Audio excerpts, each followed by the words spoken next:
Okay, well, I think I'll go ahead and get started.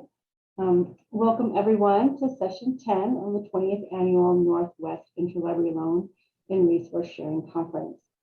NWILL wishes to acknowledge that the territory called North America, now primarily occupied by descendants of European colonizers and other immigrants, is the rightful land of Indigenous, Native American, and First Nations populations. We are all responsible for understanding the history of colonization and genocide of Indigenous people and must commit to learning, building relationships, sharing stories, and taking action to support Indigenous sovereignty, priorities, and action. We encourage you to learn about the Indigenous peoples to whom the land you occupy rightfully belongs. Please visit the document section of the conference platform to learn more. Today's date is September 3rd, 2021. This session is titled Virtual Initiatives for Interlibrary Loan, Perspectives from an Online University Library, and will be presented by Kerrie Beale, Marisha C. Kelly, and Lindsay Martinez from Northcentral University Library. My name is Tammy Buehler, and I am convener for this session. This session is being recorded with permission from the presenters. They retain the copyright to the information they're presenting and may request its removal from public viewing in the future by written request to the NWILL committee chairperson. However, at this time, it is planned that recordings will be available once captions have been added. Attendees will be notified when the recordings are available. To turn the live captioning on, you can click the CC link at the bottom of the screen and select Show Subtitle. If you have a question during the session, please use the Q&A function in Zoom, and I will pose these to the presenters at the end of the presentation. The door prize keyword will be revealed between the presentation and the Q&A. Please see the door prize link in the event movie menu. And when the Zoom webinar ends, please complete the post-session survey in event movie located at the bottom of the session page. On that note, I will turn the session over to our presenters. Hello, thank you all for taking the time to attend our presentation, Virtual Initiatives for Interlibrary Loan at an Online University Library. I'd like to introduce my co-presenters and myself. We are the NCU Library's Interlibrary Loan staff. My name is Lindsay Martinez. I am a library specialist, along with my colleagues, library specialist Kerrie Beale and reference and instruction librarian Marisha Kelly.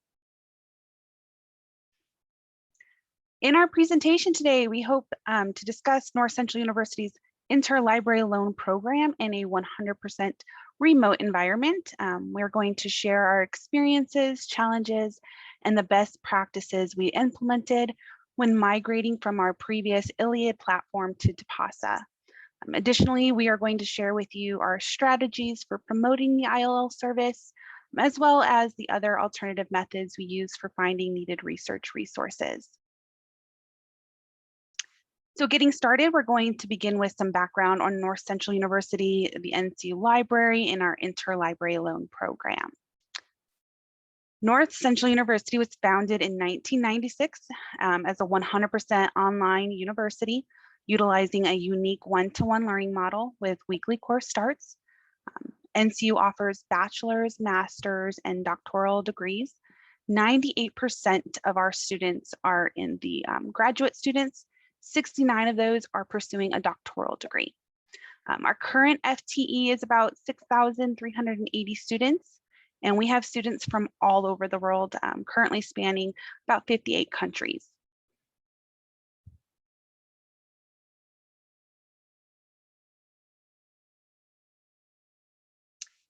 I'm gonna go ahead. Did I already skip ahead? I did, you did. Thank you, Marisha. All NCU library resources and services, including Interlibrary Loan, are delivered to students, staff, and faculty 100% online. We stay connected with our users by utilizing the SpringShare suites through chat, text messaging, email, Ask a Librarian. We also utilize SpringShare for developing library guides, tutorials, and so forth. Our entire library team is remote. We have team members in California, Texas, New Mexico, Arizona, Florida, Utah, and even Pennsylvania.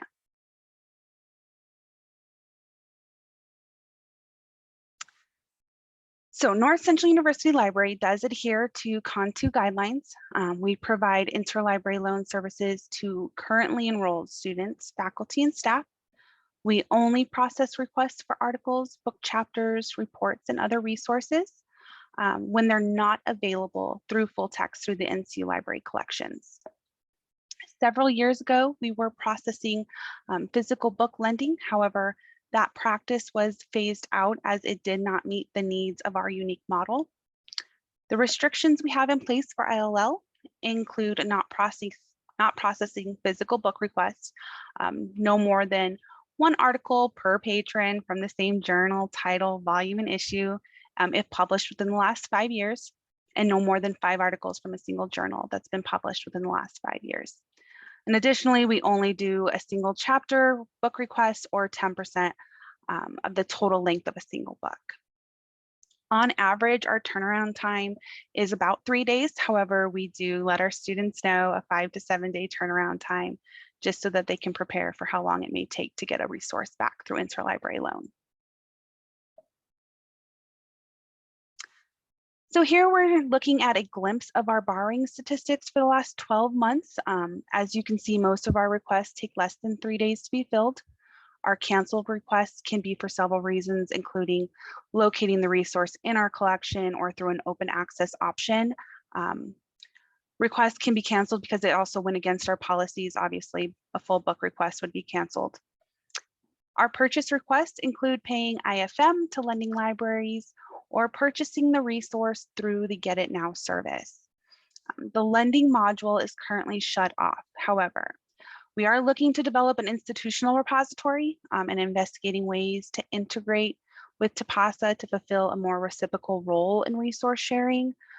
Currently, we receive email requests for NCU dissertations, and we provide PDF copies of those, track those interactions using LibAnswers and Rep Analytics. So far since January, we've filled 12 requests for NCU dissertations.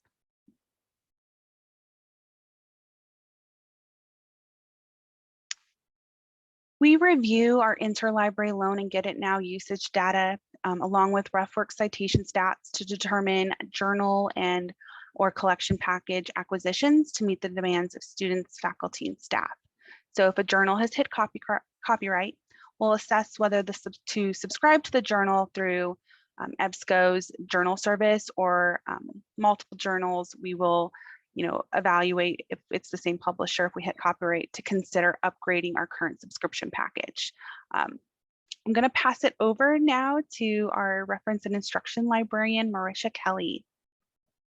Hi, everyone. So in these next few slides, we'll review our experience, including some of our challenges and best practices as we migrated from ILLiad to Tipasa.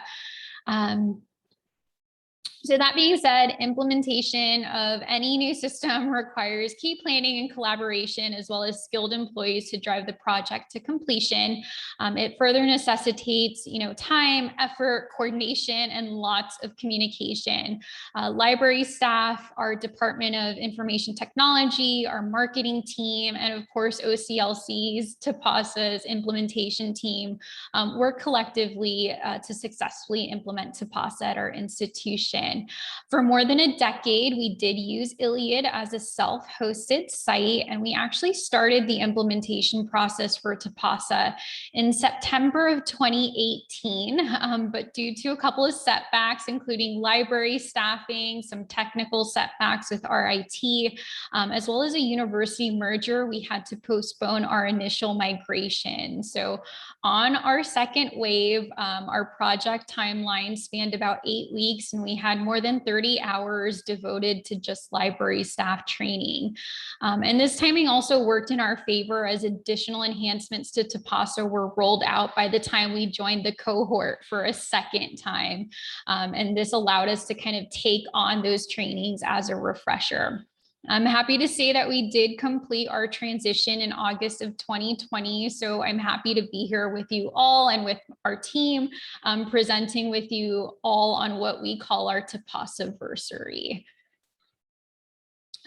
So with that, our transition to Tipasa is not all completed in a straight line. We had a couple of kinks along the way and some knots to untangle, which we'll share with you, but our reasons for transitioning remained clear.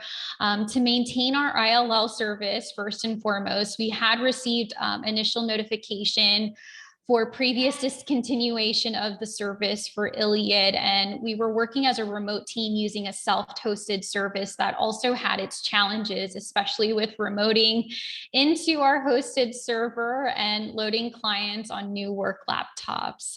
So with that, we did want to gain more control over our library systems and technical solutions that we implemented and use daily within the department. We experienced a lot of technical issues, as I mentioned, or outages. We were often reliant on the Department of Information Technology for access, which made some incidents difficult to troubleshoot or resolve in a timely manner due to prioritization schedules. So it was important for us to maintain library technology and have our staff easily access that technology and effectively troubleshoot it when needed. We also wanted to provide a more secure framework for facilitating ILL requests. For us, secure resource sharing practices for copyright materials and protecting patron information remains a top priority, and we recognize that ILL and document delivery systems are susceptible to information security threats, including things like scholarly piracy and compromised accounts. And we really wanted a system that communicated, that synced with our university's Active Directory or vetted users from our institution in an automated way, which also leads to our next reason for effectively managing user account information.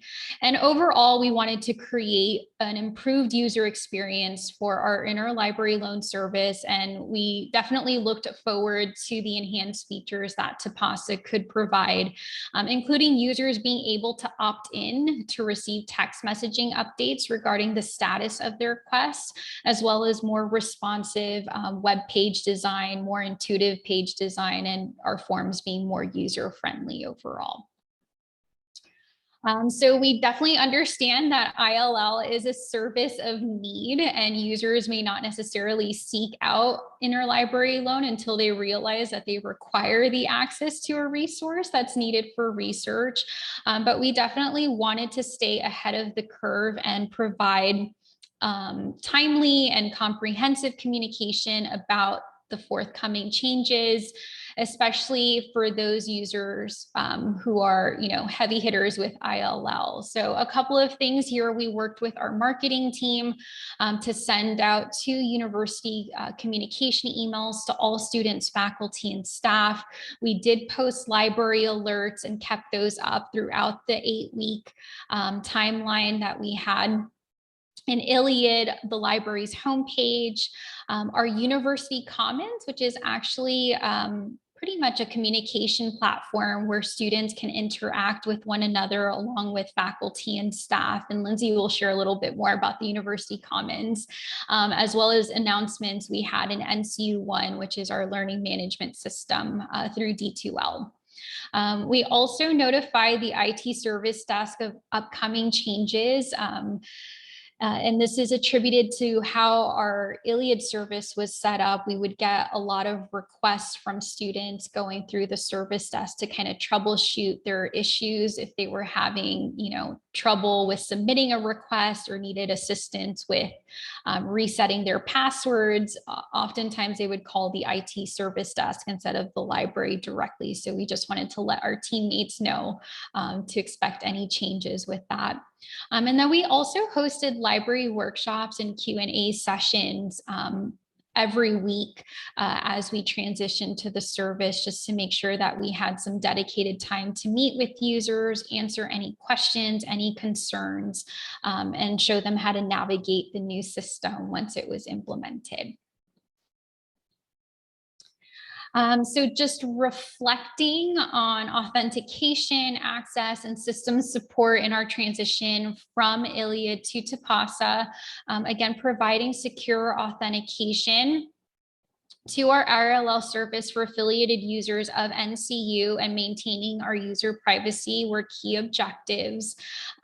Initially, our setup with ILLiad lacked an automated process for establishing users in the system. So instead, we were required to manually validate user accounts by cross-checking emails against our university systems and further filling out or completing our patron profiles by adding their university IDs and program information. So because we used basic authentication and also allowed patrons to self-register for accounts in our ILLiad setup, the system didn't necessarily have a way to detect duplicate profiles effectively. So we also spent a fair amount of time manually merging accounts for individual users.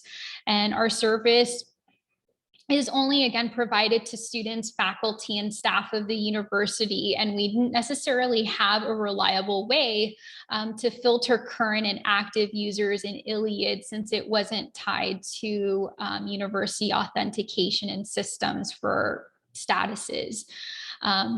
ILLiad was set up to expire user accounts every 360 days following an account creation or reconfirmation, but this also in large part contributed to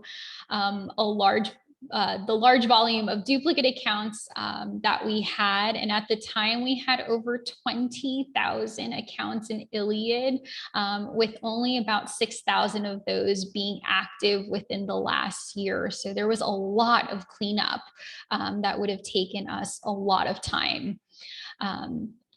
And that being said, just to kind of give you some perspective, in 2019 alone, our team actually manually cleared 1,194 users in the system. So a lot of manual work there. And by 2020, in the first month, we had cleared 187 accounts alone. With basic authentication through ILLiad, this also allowed patrons to self-register for accounts. And we had added concerns with the basic authentication setup, since users were not required to sign up or register with an institutional email. And we were just worried that this could potentially expose the NCU library to other security risks and breaches related to misuse of the service. And due to a technical issue with our self-hosted pages, unfortunately, our password reset function was inoperable. So we had to manually reset passwords for all individual users who were locked out of ILL. So this just created, again, additional work for all members on our library team. And we just really wanted a solve for this so that users could be self-sufficient and request the items that they needed when they needed to. And as previously mentioned, we were almost entirely dependent on IT to troubleshoot systems and make updates due to our configurations and how this, how the platform was managed. So with Tipasa, we were excited to have a cloud-based option that provided easy access to our systems and configurations for our remote team, and also have the ability to work directly with OCLC to support our services and trouble any issues, again, directly. And we were, of course, interested in removing a lot of the manual work that our library staff spent in processing accounts. So the authentication structure and automated features provided by Tipasa serve to increase the effectiveness and efficiency of our ILL service and allow our staff really to maximize time spent on other projects. With our IT team, we were actually able to set up a daily script to automatically add new users and to remove any inactive users in Tipasa by way of a tab-delivered patron file that's uploaded via SFTP. And it actually pulls information from our Active Directory.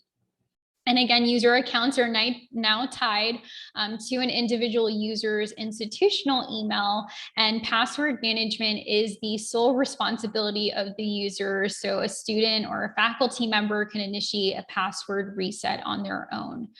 Users in Tipasa are also tied to learner statuses for accessing resources within the NCU library, and these include active student, team member, faculty, and pending graduate.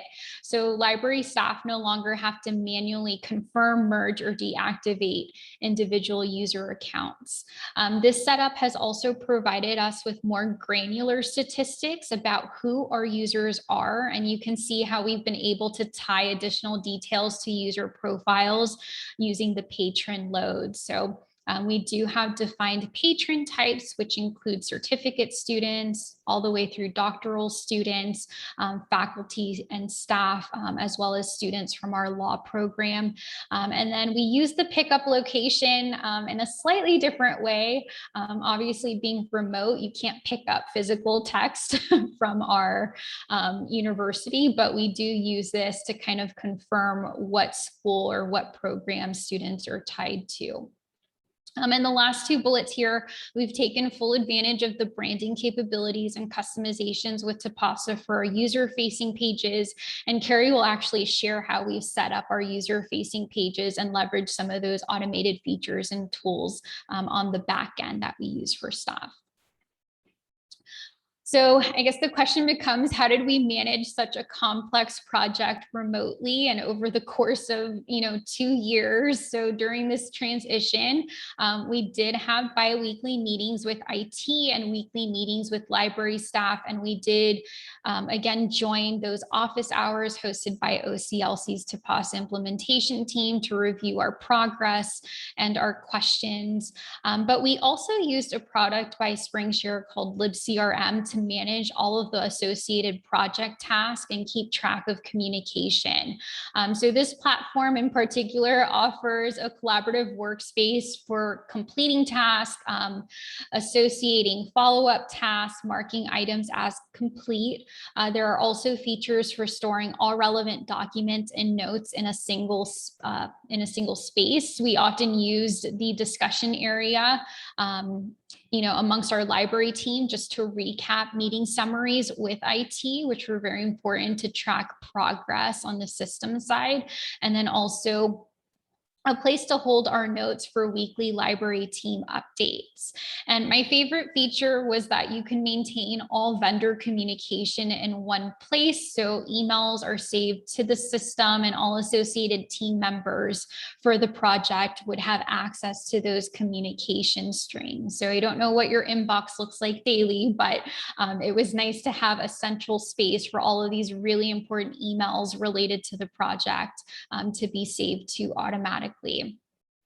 So the next couple of slides just include some images, some screen captures of the dashboard, but here you have what was our task list for Tipasa with our due dates and status updates, and we can also attach any related documents. So we did this for the training. So if we ever needed to refer back to our notes during implementation, we do have this page to kind of refer back to. We do have, again, that current list of interactions. So again, where our emails were kind of saved to this system simultaneously, keeping track of all that communication with those various stakeholders, whether it was marketing, whether it was OCLC, whether it was team members in our Department of Information Technology. And then we have our list of discussions, which again, we kind of used for our meeting recaps and just to jot down important information or notes or things related to even ILLiad. We stored notes in there so that we can refer back to them once we decommission that server. All right, so the things that kept us on target following go live, we did schedule, again, bi-weekly meetings to discuss project implementation and issues. For example, at one point during our implementation process, we discovered that there was a period where our patron loads were missing certain users. So we had to work with IT to adjust that script. And some of the things that we reflected on where how the library team and the Department of Information Technology often work in isolation or silos, and that some of the more technical processes, get absorbed by IT and information gets lost in translation, since our library staff were not necessarily included in all relevant meetings. So for us, for future projects, really considering communication and frequent updates on progress as well as prioritization will be important. We also developed an internal manual for processing requests and managing our users. So this is a document that Kerrie, Lindsay, and I refer back to daily, just to kind of keep track of how we're processing our requests and ensuring that we're all, using a consistent manner in how we process those requests and manage our users. But even as a remote team, the three of us communicate regularly through Skype to discuss certain requests and processes. So being remote has not impacted our service and how we work together as a team. I think being able to have pulled off this implementation remotely was definitely a success for all of us and our users. So with that, I'll pass it over to Kerrie for a tour of Tipasa. Oh, thank you, Marisha. Yeah, the next few slides will be some instruction that we provide to users related to the ILL services and some features on Tipasa's backend that we find helpful. So the login page allows for customization. We chose to use our NCU library branding and also instructions for how to log in for our heading. And then we also have our contact information as the footer. We customize the field description so that users know to log in with their university email and not an ID number or other. Our students were used to ILLiad, where they could register with a personal email. So we just felt like this additional customization would be helpful to them. And then, so the advanced search, it actually connects to your OPAC or your holdings, since we're not a traditional school in that we don't have a traditional OPAC. We chose to link to Northcentral University's homepage. So then students could begin their search using our discovery search tool, which we call the Roadrunner search. And they can also begin their search using the A to Z databases from our A to Z databases list. And then, so for the profile, we do instruct our students to go in and update their notification settings.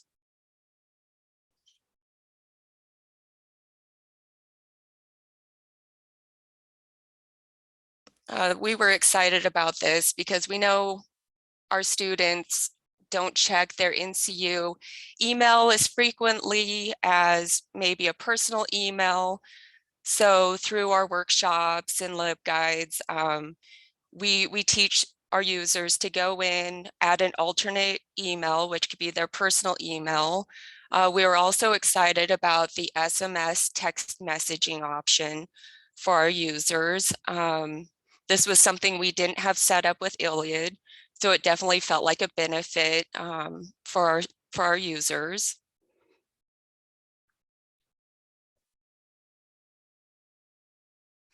And then this is what it looks like if your users are wanting to go in and create a request. You'll see that create request button. While our users do have the option to manually create requests, I think probably the majority of our requests are being generated from the library databases, but we still teach our users how to go in and create a manual request.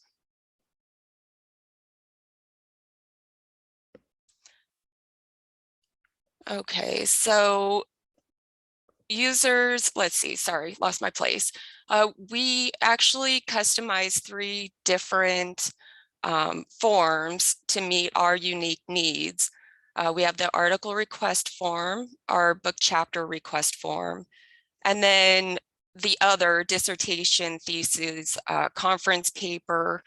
This one we had some discussions about, but we decided to keep it because sometimes our users may overlook the fact that we subscribe to the ProQuest dissertation thesis database. But back to the article request form, we decided to customize a field for our users to add where they learn about the item. And we use this internally to go in and vet the requests and the sources of the request before we submit those requests to a lending library.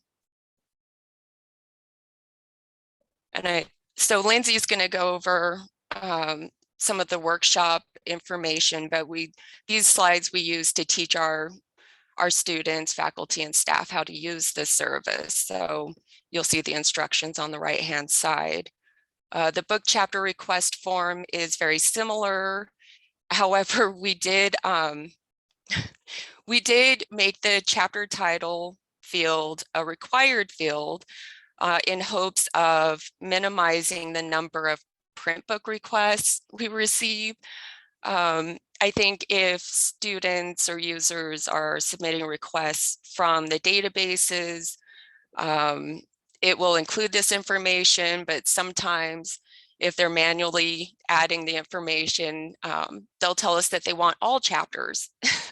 So we just go in and we remind them that they can choose one. And we do have a number of customized emails that we use to communicate this information. And so our third and final form, this one, yeah, I mean, we weren't so sure because it is challenging to get, dissertations or conference proceedings for a number of reasons, but we didn't want to do away with the form because it's still an opportunity. If a user submits a request for, say, a dissertation, we can send them a link from our subscription database. Same with, say, our ILLiad subscription database.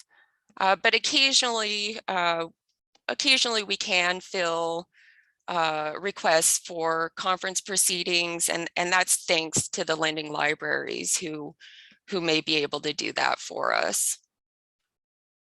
Yeah, so those were our main forms. When our users, whenever the lending library supplies the resources, our users are notified, and then they can access their ILL account and access that available to view link from the requested tab. We do like the additional message about the link expiration date. We do teach our users to save these files to their preferred filing system because they only last for about 30 days, but we do appreciate the additional messaging. I'm not sure if we had that through ILLiad. I can't recall. And then just some of the back end stuff that we appreciate. For us, we do use the Google Scholar and the 360 knowledge base links to go in and vet requests. We'll check to see if we subscribe to the content or if maybe it's available open access. But we find that this is really helpful because we're not operating off of multiple different browsers, and it really, I would say that our processing time is so much quicker now. And then another feature that we like is the request tags. With ILLiad, we did rely on the custom queues. And so we can actually use the request tags as a sort of a queue. We can communicate with one another as to where requests lie on the processing cycle. So you'll see some of the tags that we use to communicate with one another. So we found this feature really exciting, and I'm sure there's so many other things that we could do with it as well. And so that was a brief tour, and I'm going to pass the mic to Lindsay for promoting Tipasa. Thank you. So now we're going to discuss the different ways we promote interlibrary loan and drive usage of this service to the NCU community. Starting with our interlibrary loan LibGuide. So this LibGuide is linked in 2 different locations on the main library page. It's also linked in several canned responses that we use when we're on the reference desk and in our FAQs. This guide has several great features like walking students through the sign up step by step for getting their account started. We offer an events calendar, so it has links to all of our upcoming training, as well as recordings of a group session, so for students who want to watch it at their convenience. Additionally, we provide quick access to all of our interlibrary loan FAQs, links to our alternative resources and open access options. So we definitely, if we can't find a resource, it's not available through interlibrary loan, we make sure to give our students alternatives like, locating it in a local public library near them or other resources like that. North Central has its own internal sort of social network called the Commons. Here, students, faculty, and staff can interact with one another and share academic interests, social engagement. A lot of different departments have their own groups or pages. The NCU Library has our own group. All students are automatically added into it. It's called the Library Insider. We often post thought and conversation starting topics to really help drive conversations regarding research, culture, and diversity. But we do also spend a lot of time promoting the different services through the library. So things like Interlibrary Loan and Tipasa to really help drive students to those services. And like Marisha mentioned, we do have the ability to post to an event calendar in the Commons and push out announcements to Library Insider members. So that really does help drive them towards the different services that we have available. The NCU Library uses the 360 Knowledge Base link resolver, it's a tongue twister, in a few different databases, including our EDS, which is Roadrunner Search, Gale, and ProQuest. So this allows us to direct students to Interlibrary Loan and Tipasa for content we do not have available in our subscribed collections. We also use our virtual reference desk to direct students to Interlibrary Loan. So when we are contacted through the reference desk to locate a resource and we realize it's just not available open access or in our collection, we are able to easily navigate students over to ILL that way. The NCU Library offers our students several different live group sessions, and there's probably too many to mention now. But during these live sessions, we like to feature any services for alternatives for locating resources. So for instance, our library orientation group session offers students a general overview of NCU Library's research resources and the services to really set the foundation for using the NCU Library throughout their coursework. We do give students a general overview of the ILL service in this group session.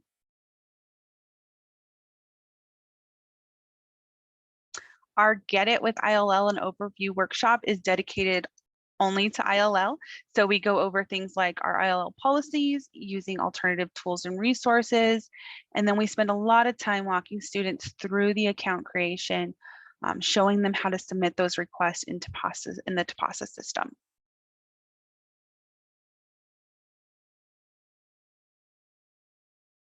Oh, I think I missed one. I do apologize. The Right Stuff, Tools for Research and Writing workshop. This is a collaborative session with our sister team, the Academic Success Center. At NCU, they are the team that addresses any academic learning questions or struggles. So things like writing, APA, statistics. In this group session, a library team member and an ASC team member get together and go over the different resources and services that they both have to offer to really help students succeed. This includes making sure students are aware of Interlibrary Loan service. And I know we're coming up short on our time here, but we definitely understand that access to information extends beyond our subscriptions to resources within the NCU library, and we do incorporate some additional instruction and LibGuides for students on a variety of library alternatives. So I'll breeze through these slides quickly, and I'll make sure that we have the slides available for everyone. But we do have some different tools for open access resources, search tools, and browser plugins. This includes our open access resources LibGuide, where we list, a variety of freely available digital repositories for things like dissertations, ebooks, videos, and articles. We also have our Google for School LibGuide, which goes over maximizing Google for obtaining scholarly resources and great literature. So a lot of heavy content that our users can refer back to, especially when they hit paywalls in Google Scholar. We like to make sure that they're pointed back to our library resources and our interlibrary loan service. We do have our library alternatives LibGuide. So we often remind students that there are libraries in their own backyards where they can request and check out those physical printed copies of resources that they may need in their entirety. Along with their state electronic libraries, which can supplement the resources that we have available electronically through NCU. We often refer them to WorldCat, of course. That way they can look up a title and see if there is a local lending library that has access to it, where they may check it out in print. So these are just some of the slides and FAQ content that we provide to our users. We do stress our linking with Google Scholar. So we always remind students that if they are using Google Scholar, remember to link it to the NCU library. That way they can find the full text version of a resource when available. And the next couple of slides are actually browser plugins and tools that we provide instruction to users on. So these are some of my favorite tools to have in my research arsenal, if you will, but there is Google Scholar button. So students, as they're reviewing different literature, they can click on a particular title and run it through Google Scholar automatically.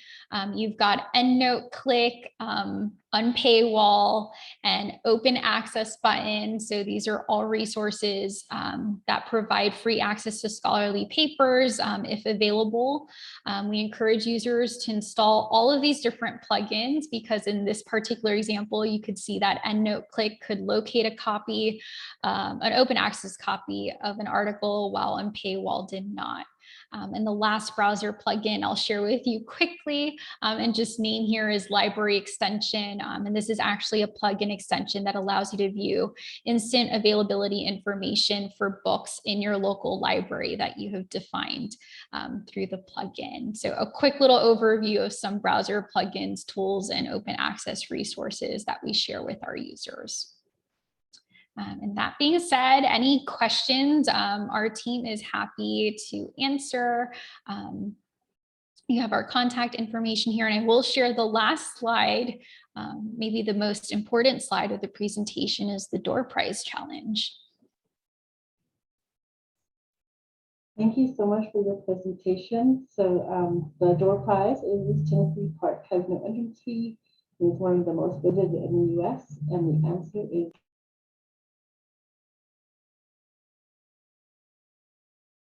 I just realized I was muted that whole time. So this is the door prize slide. This Tennessee Park has no entrance fee and is one of the most visited in the US. And the answer is the Great Smoky Mountains. So that's what you'll put in to your door prize game on the FN Movie site. Thank you all for your presentation. It was awesome. I particularly took a lot from that because we're on ILLiad, and there's been a lot of pressure to go to Tipasa as well. And so to kind of like hear your challenges that you ran into, but then how you overcame them and see how much more you can do with it is really awesome. I know we are over time, but we do have a couple questions that did come through. So one of them, I don't know if you can answer really quickly, but do you have any physical holdings at all And do you work in an office together pre-COVID? So our team is 100% remote. So we were remote pre-COVID, and we chat all day through Skype with, our other library team members. So it never feels like we're disconnected. And I think Kerrie and Lindsay can tell you of a time where we did have physical holdings and did physical lending. So that was pre my time, but. Okay. And the second question is, have you used any analytics reports within Tipasa, like turnaround, fill rates, etc.? If so, can you create patron groups to examine borrowing statistics for certain departments? Can Tipasa Analytics create library groups for examining ILL fill statistics from different library groups? Kind of a three-parter there. If you need me to answer any or reread any of those, let me know. So I think we have a lot more ground to cover with statistics, but we do use the World Share statistics portal, which has given us the flexibility to create some more unique reports for things that we're considering and looking at. I can't say, and I don't know if maybe Kerrie or Lindsay can speak on some of the other areas, but I think we can definitely do more with the statistics reporting into Tipasa, but right now we pull what we need, and we definitely analyze our borrowing so that we can acquire those resources that are heavily used or requested by students.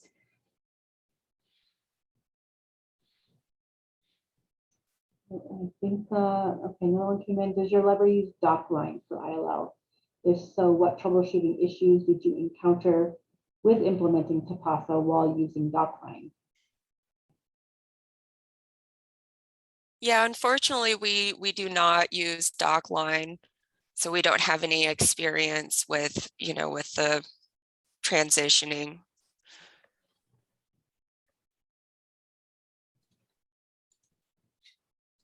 Because someone asked, are you? They are curious about your policy about providing only one article for a patron from a journal title from a 5-year range. Is this driven by budget? It's more, we're actually like really careful about, borrowing. So we follow the Contu guidelines. We provide one article per patron just based on the guidelines. Does that answer the question? Did I miss anything, guys? That doesn't necessarily apply to older published articles from the same journal. Those we don't have any problem, requesting, but we definitely don't want to lean heavy on interlibrary loan. If we determine that a resource is needed, we will acquire it for our collection.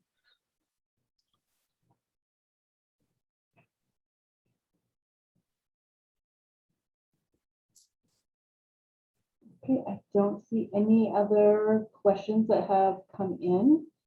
So thank you all for your wonderful presentation. Like I said, I took a lot from it myself that I can bring back to our team, just because we've been a little hesitant. And so it's kind of nice to learn from people who have gone through it. And hopefully, I'm sure we'll still have our own issues and our own bumps in the road to have to overcome.